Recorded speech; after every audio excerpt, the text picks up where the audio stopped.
اندلیب صاحبہ، ابھی عملی طور پہ تو کوئی اپوزیشن نہیں لگ رہی گورنمنٹ جس کو فیس کرے، اور لیکن پھر بھی وزیر اعظم صاحب کابینہ سے وزراء کی جو پرفارمنس ہے اس سے خوش نہیں ہیں. کابینہ میں تبدیلیوں کی بھی بات کی جا رہی ہے، کچھ نئے چہرے بھی ایڈ ہونے جا رہے ہیں، تو ابھی تک جو ہے وہ کیوں ناکام ہے حکومت اپنے اہداف حاصل کرنے میں؟ دیکھیں سکھیرا، اس وقت جو ہے آپ ساری دنیا کو اگر دیکھیں تو پاکستان کے لیے تو کووڈ جو ہے وہ ایک چیلنج بھی تھا، اور لیکن کووڈ میں ہم نے اپنی انڈسٹری کو اور اپنی مینوفیکچرنگ کو بہت امپروو کیا. اگر آپ دیکھیں کہ پاکستان ہمیں ملا بینکرپٹ، اور اس کے بعد کرنٹ اکاؤنٹ ڈیفیسٹ تھی 20 بلین کی، کرنٹ اکاؤنٹ سرپلس ہو گیا. پاکستان کی ہسٹری میں 17 سال میں پہلی دفعہ پرائمری بیلنس جو ہے وہ سرپلس میں گیا. اس کے علاوہ روپی پہ آپ کہہ رہے تھے سارے کہ جی 200 پہ جائے گا، 180 پہ جائے گا، مضبوط ہونا شروع ہو گیا ہے، 152-53 پہ آ گیا. اس کے علاوہ دیکھیں اس دفعہ ہم نے پیٹرول کی پرائسز بھی کم کر دی اور اناؤنس کر دیا ہے سٹہ بازوں کو، جنہوں نے چینی جو تھی، یہ بڑے بڑے جو مگرمچھ تھے سٹہ باز سے، انہوں نے 110 پہ 120 پہ کرنے کی کوشش کر رہے تھے کہ 85 روپے کی انشاءاللہ رمضان پہ ہم چینی دیں گے. اس کے علاوہ آپ دیکھیں تو ہائیسٹ ریمیٹنسز جاری تھی تو وزیر خزانہ صاحب کو ہٹانے کی کیا ضرورت تھی؟ دیکھیں وہ ایک ٹیکنیکل مسئلہ بھی تھا اس میں، آپ کو پتہ ہی ہے کہ وہ 10 جون تک تھے، تو یا تو ہم بجٹ ان کے ساتھ گزارتے اور پھر جو نیا آتا وہ شاید بجٹ کی اس کو اونرشپ نہ ہوتی، یا اسی کو دیتے بجٹ جس نے اس کو لے کے جانا تھا آگے. سو اس میں ایک ٹیکنیکل ایشو بھی تھا. ہم نے کوشش کی کہ وہ جیت جائیں الیکشن، بٹ وہ نہیں جیتے. تو جہاں تک ہماری اکانومی کا تعلق ہے، ہائیسٹ ایکسپورٹس ہیں ایور، ہائیسٹ آپ کا ریمیٹنسز ہیں، باہر سے جو پیسے آتے ہیں. لیکن ہاں کچھ ایشوز ہیں جیسے انفلیشن ہے، اس پہ قابو کرنے کے لیے یہ سارے اقدامات ہو رہے ہیں. یہی بات سامنے آئی تھی کہ انفلیشن کنٹرول نہیں ہو رہی، اس لیے پہلی دفعہ ان سٹہ بازوں کو، اسی لیے تو میں آپ کو یہ پوچھ رہی ہوں کہ آپ کے خیال میں چینی جب 130 ہوئی تھی نون لیگ کے زمانے میں، انہوں نے کوئی انکوائری کی؟ انہوں نے کوئی سٹہ بازوں کو پکڑا؟ یہ تو پہلی دفعہ ہو رہا ہے کیونکہ یہ خود انوالو تھے، ان کی اپنی فیکٹریاں ہیں سب کی شوگر کی. ہم نے تو نہ دیکھا کہ کوئی باہر کا نہ اپنا ہے، سب کے اوپر کارروائی کی ہے.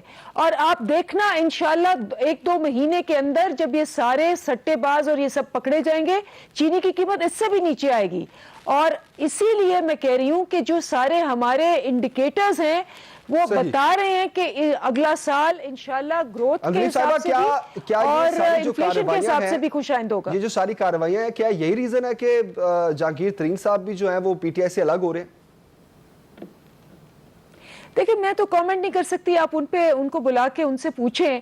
لیکن ہم نے جو عہد کر لیا ہوا تھا کہ چاہے ہماری پارٹی کے بندے ہیں، چاہے رشتہ دار ہیں، چاہے کوئی بھی ہیں، سب کو کٹہرے پہ لائیں گے، لیکن آبویسلی منظم طریقے سے. یہ نہیں کہ بس میں اٹھ کے کہوں جی اس کو پکڑ لو، ایویڈنس کے ساتھ. اور اس دفعہ جتنا ایویڈنس آیا ہے، جس طرح کے فگرز آئے ہیں، فیکٹس آئے ہیں، اور جتنا منظم طریقے سے پچھلے 20 سال سے یہ سیاسی خاندانوں کے جس کو کہتے ہیں مافیاز بنے ہوئے تھے، اس کو توڑنے کے لیے آج تک کسی نے جرت نہیں کی. یہ صرف پی ٹی آئی نے کیا کیونکہ ہمارے پرائم منسٹر کی تو کوئی فیکٹریاں نہیں ہیں، ان کی کوئی ایسی جس کو کہتے ہیں انویسٹمنٹس نہیں ہے جس پہ کہیں گے جی وہ شوگر کی فیکٹری انہوں نے لگا لی اور سیمنٹ کی فیکٹری انہوں نے لگا لی. یہ تو چونکہ باقی سارے انوالوڈ ہیں ان میں بزنسز میں، تو یہ اسی جب بھی ان کا دل کرتا ہے پرائس اوپر کر دیتے ہیں، شارٹیج کر لیتے ہیں.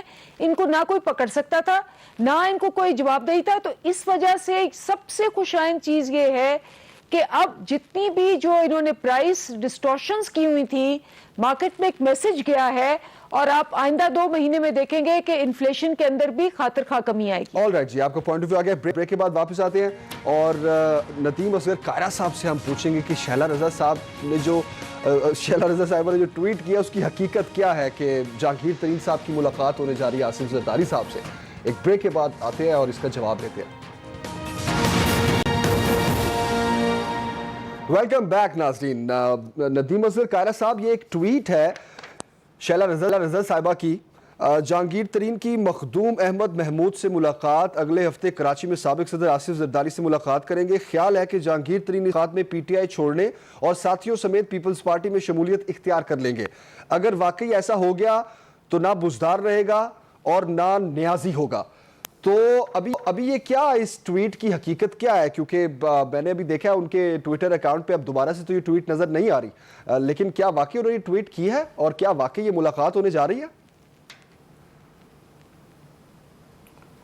سکھیرا صاحب یہ میرے علم میں تو نہیں، ابھی آپ کے پروگرام میں میں دیکھ رہا ہوں، میں اس پر کوئی کمنٹ نہیں کر سکتا کیونکہ وہ کراچی میں رہتی ہیں، ہو سکتا ہے ٹویٹ کا بھی کوئی اور مسئلہ بعد میں نکلا ہے، لیکن ابھی میں اس کے قبل از وقت کچھ کہنے کی پوزیشن میں نہیں ہوں۔ اور ویسے کوئی رابطے ہو رہے ہیں جہانگیر ترین صاحب کے اور پیپلز پارٹی کے؟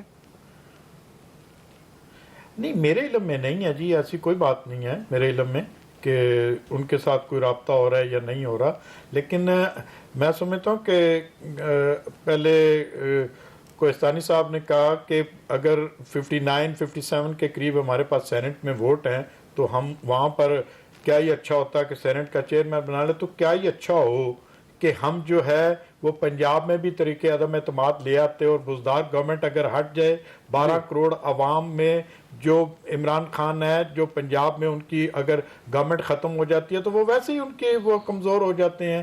اور جو تو قاری صاحب کوئی ایسا تو نہیں ہے کہ فضل الرحمان صاحب ہیں، تو قاری صاحب کوئی ایسا تو نہیں ہے کہ پنجاب میں کوئی نئی دھڑے بندی ہو رہی ہو پیپلز پارٹی کی نون لیگ کو ٹف ٹائم دینے کے لیے؟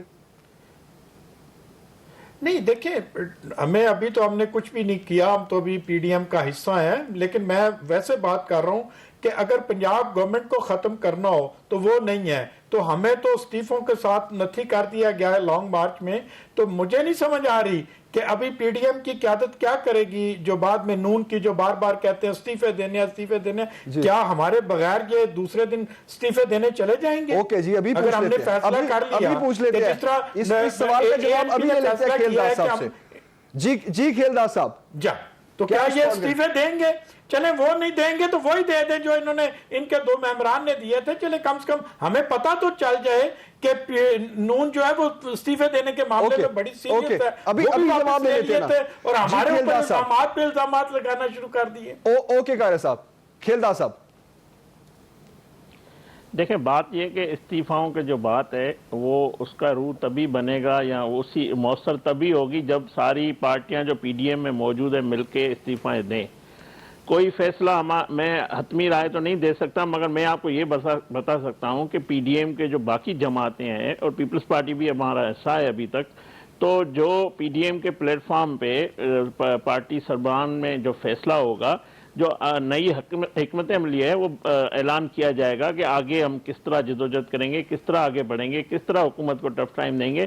اور جو اندلیب عباسی کو میں ایک جواب دینا چاہتا ہوں کہ مجھے یہ اندلیب بتا دے یہ کون سی مافیا تھی جو 53 روپے کلو چینی دے رہی، اور اب یہ مافیا نہیں ہے جو 120 روپے کلو چینی دے رہی ہے۔ اور یہ جو مجھے یہ بتائے کہ ڈالر میں پہلے ڈاکہ لگا، پھر اسد عمر کو ہٹایا گیا اور کہا گیا کہ یہ قوم کا نقصان ہوا ہے، پھر اس کو دوبارہ وزارت پہ دی گئی، پھر دواؤں کی قیمت 500 گنا زیادہ بڑھ گئی، پھر اس میں ڈاکہ لگا، پھر اس وزیر کو ہٹا کے منسٹر پارٹی کا جنرل سیکرٹری لگایا گیا، ابھی تیل میں ڈاکہ لگا، ندیم بابر صاحب کو ہٹایا گیا۔ تو یہ این آر او کون دے رہا ہے اور یہ مافیا کون ہے، یہ سب قوم جان چکی ہے۔ اب یہ اب زیادہ اب ان کے پاس ٹائم نہیں ہے کہ عوام کا یہ جو جس طرح انہوں نے خون چوسا ہے پاکستانی 22 کروڑ عوام کا، یہ چور کہہ کے مافیا کہہ کے عوام کو بیوقوف بنائے گی۔ میں سمجھتا ہوں اب حکومت کے پوری طرح عوام جان چکی ہے کہ ان میں کوئی نہ حکمت عملی ہے، نہ پالیسی ہے، نہ ان میں اہلیت ہے، تو اب یہ مکمل ناکام ہو چکے ہیں۔ میں ایک بات آپ کے پروگرام سے بتا دوں، کل بھی ہم نے عوام کے شعبے سینیٹ میں اپوزیشن نے مل کے جو کرونا ویکسین میں جو بڑے گپلے ہوئے ہیں، بڑی جو کرپشن ہو رہی ہے، جو بڑا ڈاکہ لگا ہے، اس پہ بھی ہم نے ریزولوشن کی کہ پاکستان کی عوام کو مفت ویکسین دی جائے، اور یہ جو کچھ ہو رہا ہے آج ویکسین، یہ پی ڈی ایم میں آ کے کود گئے ہیں حکومت، یہ اپنی گورننس بہتر کرے، عوام کو ریلیف دے۔ تو میں سمجھتا ہوں ان سے بڑی مافیا اور کوئی نہیں ہے 72 سالوں کی تاریخ میں جو آج حکومت اندلیب کرتا عباسی ہے۔ صاحبہ، اندلیب عباسی صاحبہ، آپ کھیل داس صاحب کہہ رہے ہیں کہ آپ سے بڑی مافیا ہی نہیں ہے کوئی، یہ ساری جن مافیاز کا آپ نام لیتے ہیں آپ کے ساتھ بیٹھے ہوئے ہیں، بالکل ناکام ہو گئی ہے گورنمنٹ۔ دیکھیں وہ بیچارے اس وقت تو جو ان کا حال ہے نہ 3 میں نہ 13 میں، تو میں انڈرسٹینڈ کرتی ہوں، کیونکہ بہرحال دیکھیں ٹھیک ہے، بالکل۔ العربیہ شوگر مل ہے اور رمضان شوگر مل ہے اور حسیب وقاص شوگر مل ہے اور کوئی 10-15 اور ہیں، تو یہ تو سب کو پتہ ہے کہ جی وہ کس کی شوگر ملز ہیں۔ شہباز شریف انوالوڈ ہے، حمزہ شہباز انوالوڈ ہے، نواز شریف انوالوڈ ہے، مریم اس پہ کیس ہو رہا ہے رمضان شوگر ملز پہ۔ تو جب آپ obviously بیٹھے ہوئے ہیں اوپر اتنی دیر سے، اور آپ کے زمانے میں چینی 150 روپے تک بھی گئی تھی، لیکن آپ نے انکوائری نہیں کرائی، کیونکہ آپ خود جو ہیں وہ چینی جس کو کہتے ہیں چوری میں اور ڈاکے میں انوالوڈ رہے۔ 20 سال سے یہ لوگ تھے، انہوں نے کیوں نہیں پکڑے چینی کے جو سٹے بازی تھی، کیوں نہیں پکڑی گئی چینی کی سٹے بازی؟ ٹھیک ہے ٹھیک ہے، میرے پاس وقت کم ہے، میرے پاس وقت کم ہے، چینی والا جو ہے، میرے پاس وقت کم ہے، میں لاسٹ کامنٹ لینا اس کا چاہتا نام ہوں۔ مشتاق چینی والا ہے۔ ٹھیک ہے، میں لاسٹ کامنٹ لینا چاہتا ہوں نعیمہ صاحبہ کا، کیا نواز شریف صاحب اگر واپس آ جاتے ہیں تو تحریک مزید چل سکتی ہے، اپوزیشن کے اختلافات ختم ہو سکتے ہیں؟ کیونکہ پیپلز پارٹی ایک میٹنگ میں پی ڈی ایم کی یہ کہہ چکی ہے کہ نواز شریف صاحب کو واپس آنا چاہیے۔ شکریہ سکیرا صاحب، آپ کو یاد آیا کہ میں بھی پروگرام میں ہوں۔ دیکھیے قاہرہ صاحب بار بار کہہ رہے کہ پنجاب میں عدم اعتماد لانا چاہیے، تو اگر آپ کے پاس chairman senate P D M کا متفقہ فیصلہ تھا اور آپ کے پاس اپوزیشن کے 52 ووٹ ہے، تو کیوں آپ عدم اعتماد چیئرمین سینٹ کے خلاف کیوں نہیں لاتے؟ پہلے ادھر سے تو شروع کرے، چیئرمین سینٹ کے خلاف عدم اعتماد لائے، پوری پی ڈی ایم آپ کے خلاف کھڑی ہے، صحیح، آپ کے ساتھ کھڑی ہے، جس طرح ہم نے گیلانی صاحب کو۔ ٹھیک ہے نعیمہ صاحب، بہت شکریہ آپ کا، آپ کا یہ کہنا ہے کہ پوری پی ڈی ایم آپ کے ساتھ کھڑی، جو ڈیسیجن لیں اکٹھا لی جائے گا۔ مہمانوں کا بہت شکریہ۔ ایکسپریس نیوز پر اب آپ ایک بریک کے بعد 9 بجے کا بلیٹن دیکھ سکیں گے۔ مجھے اجازت دیجیے، اللہ حافظ۔